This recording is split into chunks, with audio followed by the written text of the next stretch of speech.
Bismillahirrahmanirrahim. Assalamualaikum warahmatullahi wabarakatuh. Alhamdulillahilladzi hadana li hadza wa ma kunna linahtadiya laula an hadanallah. Asyhadu an la ilaha illallah wahdahu la syarika lah wa asyhadu anna Muhammadan abduhu wa rasuluh la nabiyya ba'da. Faqad qala Allah Ta'ala fil Qur'anil Karim. A'udzu billahi minasy syaithanir rajim. Bismillahirrahmanirrahim. Ya ayyuhalladzina amanu taqullaha wal tanzur nafsum ma qaddamat lighad. Wattaqullaha innallaha khabirum bima ta'malun. Wa thumma qala aidan wa la tajassasu. Wa thumma qala Rasulullah sallallahu alaihi wasallam sittatu asya'a wa tuhbitul amal al-istighfaru bi'uyubil khalqi. Sadaqallahul azim wa sadaqa rasuluhun nabiyul karim. Bersyukur kepada Allah Subhanahu wa taala, bersalawat kepada baginda Rasulullah sallallahu alaihi wasallam. Allahumma shalli ala sayyidina Muhammad wa ala ali sayyidina Muhammad. Mudah-mudahan kita dapat disyafaatkan beliau nanti di hari yaum la yanfa'u malun wa la banun illa man atallaha biqalbin salim. Amin ya rabbal alamin. Yang sama-sama kita hormati Bapak Pengurus Musalla Al-Jamaah Masjid Masjid Al-Jamaah beserta jajaran, dan juga yang saya hormati Bapak-bapak dan ibu-ibu jamaah yang dimuliakan Allah Subhanahu wa taala. Memang saya sengaja dari Bapak Ibu. Kenapa? Apakah masih sadar lagi atau tidak? Gitu. Jadi Bapak Ibu yang dimuliakan Allah Subhanahu wa taala, sebagai judul tausiah kita pada malam hari ini adalah ghibah di dalam medsos.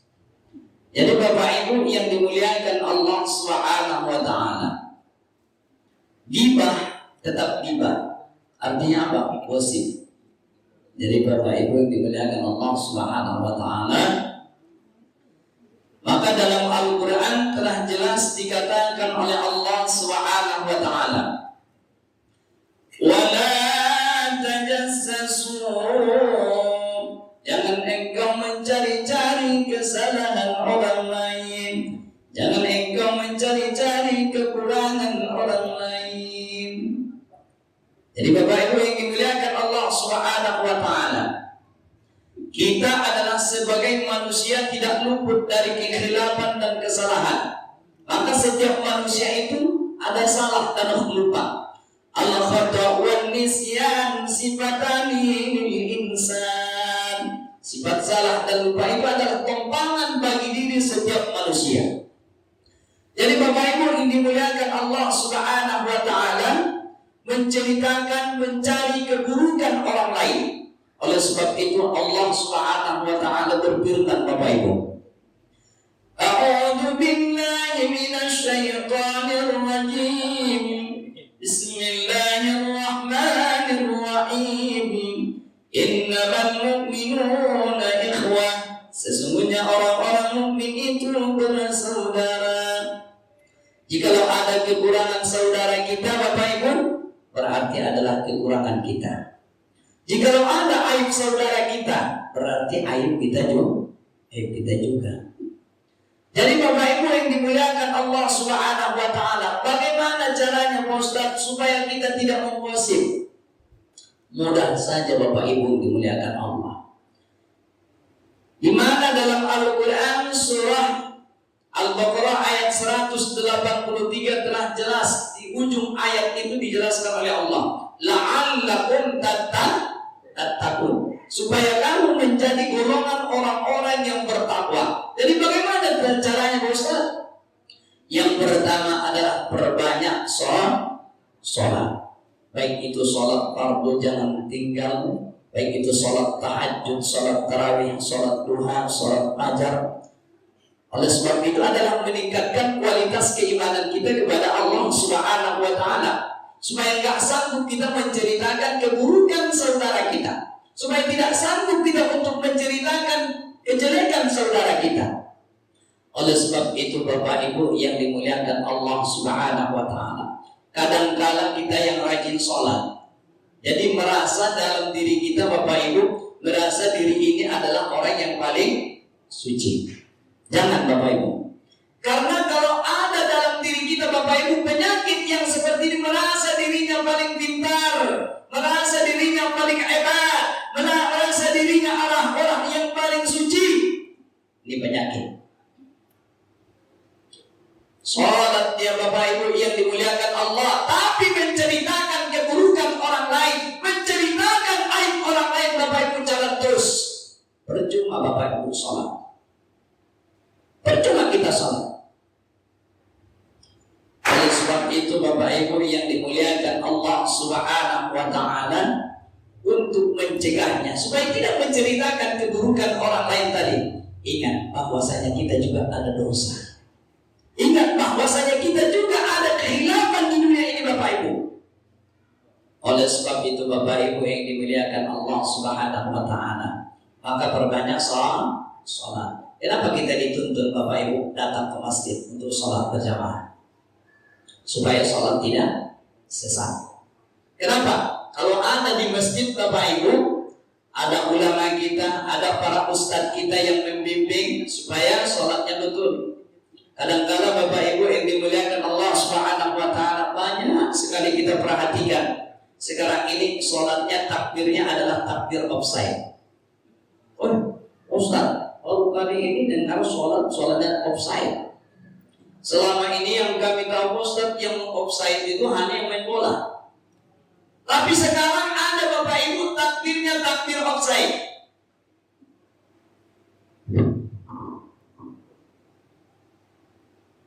Allahu Akbar, Allahu Akbar, Allahu Akbar. Betul nggak kira-kira seperti itu Bapak Ibu takbir? Bapak Ibu saya tanya, betul nggak takbir yang seperti itu? Salah. Berarti kalau salah di dalam takbir, dalam sholatnya juga salah, tidak diterima oleh Allah. Kenapa? Rukunnya sudah menyalahi Bapak Ibu. Jadi takbir, rukun takbir itu ada 3 Bapak Ibu yang dimuliakan Allah Subhanahu wa Ta'ala. Yang pertama diucapkan oleh lisan, yang kedua digerakkan oleh tangan, yang ketiga disaksikan oleh hati. Allahu Akbar. Berbeda nggak Bapak Ibu dengan yang tadi? Beda. Allahu Akbar, Allahu Akbar. Boleh nggak sholat seperti ini? Kira-kira? Oh, boleh. Tapi yang saya khawatirkan Bapak Ibu, yang saya heran, memang ada kisahnya di zaman Ali bin Abi Thalib. Ketika Ali radhiyallahu anhu Bapak Ibu melaksanakan sholat subuh waktu itu, kemudian Ali kena panah di sebelah kiri. Maka dipindahkan Ali dan Bapak Ibu tangannya. Kenapa? Setelah dicabut oleh Ali bin Abi Thalib panah tersebut, kemudian supaya menahan darah tadi dipindahkan oleh Ali bin Abi Thalib. Tapi yang saya heran, yang sekarang ini siapa yang manah dia? Siapa kira-kira Bapak Ibu? Tak ada yang mana.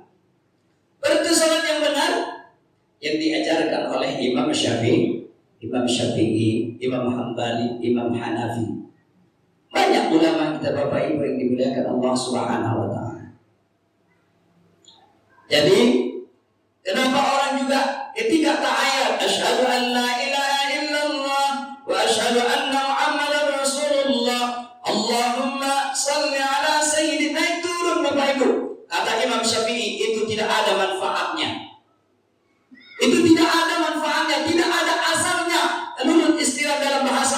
Bapak Ibu, tidak ada manfaat di dalam ini. Untuk apa dikerjakan yang tidak ada manfaat, Bapak Ibu?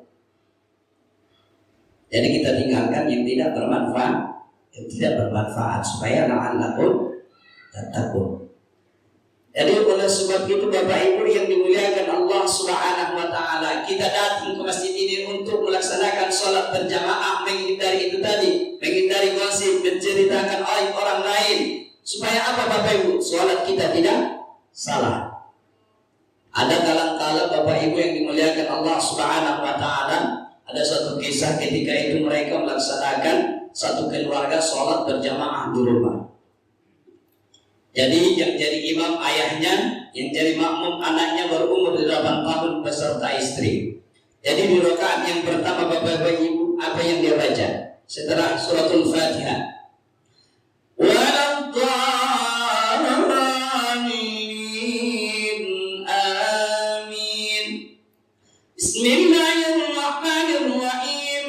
Qul ya ayyuhal kafirun la a'budu ma ta'budun wa la antum 'abiduna ma a'budu wa la ana 'abidun ma abattum wa la antum 'abiduna ma a'budu wa la ana 'abidun ma abattum wa la antum 'abiduna ma a'budu wa la ana 'abidun ma abattum wa la antum 'abiduna ma a'budu.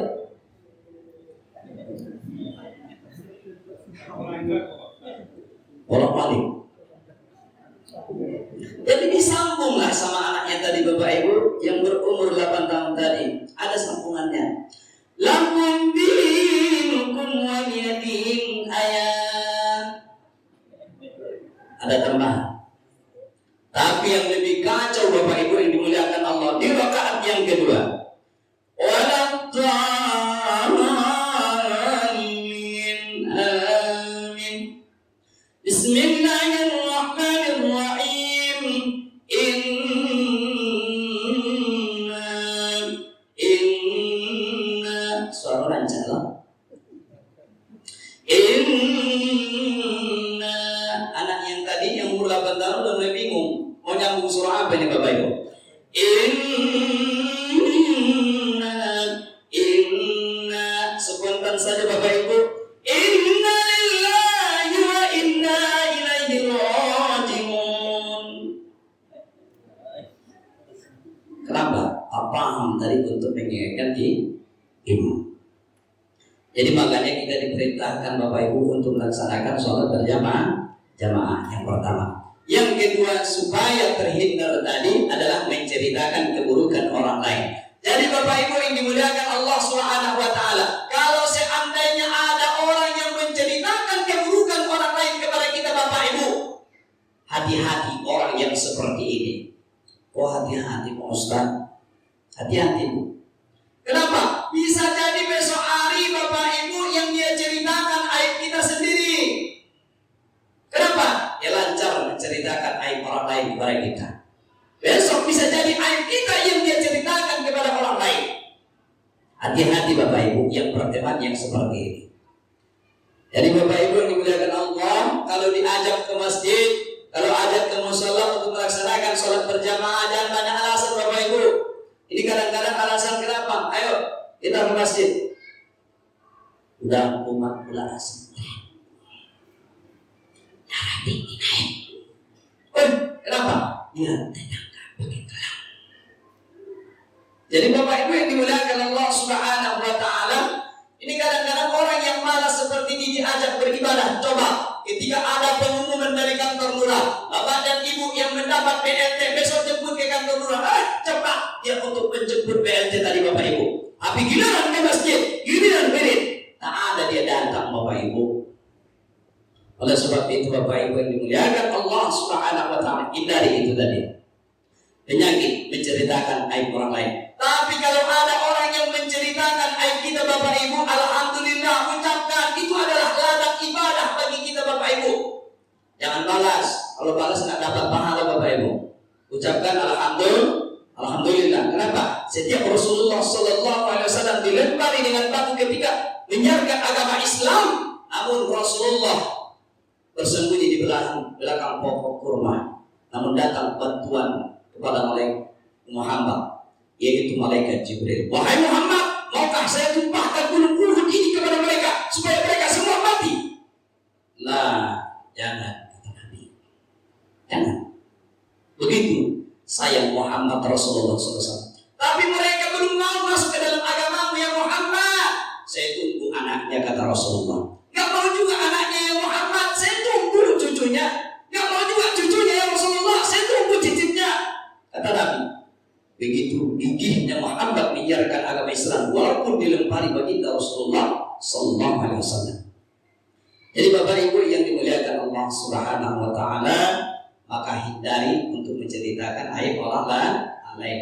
Karena ini dapat menghabiskan pahala, menghancurkan pahala salat kita, pahala puasa yang kita kerjakan. Bisa jadi nanti Bapak Ibu yang dimuliakan Allah, pahala orang yang menceritakan itu pindah kepada kita yang dia ceritakan.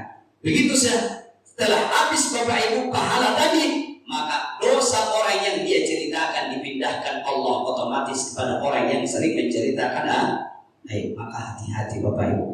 Saya mohon maaf kepada Bapak dan Ibu, mungkin saya tidak bisa sholat berjamaah bersama Bapak dan Ibu karena saya juga mengimami sholat tarawih di Masjid Matuhiyah. Saya mohon maaf. Allahumma fiqil aqwamit thariq. Assalamualaikum warahmatullahi wabarakatuh.